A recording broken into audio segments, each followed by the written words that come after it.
Here is a quick video on how to set up your Netgear EX2800 range extender device with Ethernet cable using my Wi-Fi EXT Genie setup wizard. So without wasting any time, let's dive into the video. The first thing that you will need to do is take out your range extender from the box and plug it into an AC volt outlet.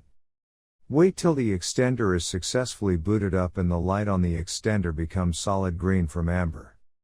Connect range extender and Netgear router with each other using an Ethernet cable. Make sure that your extender and router are in the same room during the setup process. Once it's turned solid green, we can now head toward our laptop and begin configuring our Netgear Range Extender, a C750.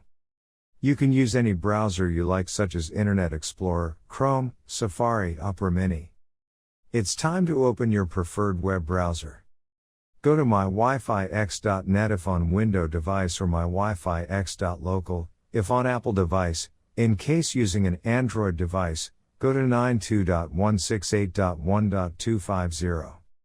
A screen appears in front of you, and now click on the new extender setup that leads you to a new page, where you will need to create a new account in order to install your extender, and this page is called the Netgear Genie Smart Wizard. Now fill in all the necessary details such as a valid email address, password. And once you are done, click on the next button. Now you had two choices, as you can either set up your range extender device as a range extender or as an access point. We are going to click on the range extender, and then it will scan for the available networks and give you a list of all the networks available. Before heading ahead into the video, in case you are facing any issue with your Netgear range extender device, get in touch with our Netgear experts. Click on the network that you wish to extend. In my case, it's Netgear router, and then it would ask you for the password of your network, and all you will need to do is fill in the password of your existing network. And click on the next.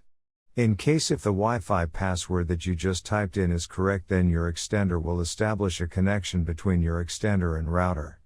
It also allows you to use a different password or use the same password or none at all. If you choose none at all, then anyone will be able to connect with your Netgear extender. I am gonna choose a new password. My Wi-Fi extender name is Paul. You can choose any you like. Now we are successfully done with setting up our Netgear EX2800 range extender. Now go to our taskbar and connect to our newly set up Paul range extender. And open up our browser, and Google appeared, which means our extended network is working. Thanks for watching, and don't forget to smash that like button and hit the subscribe button so that you don't miss any of our videos, and in case face any problem, get in touch with the experts.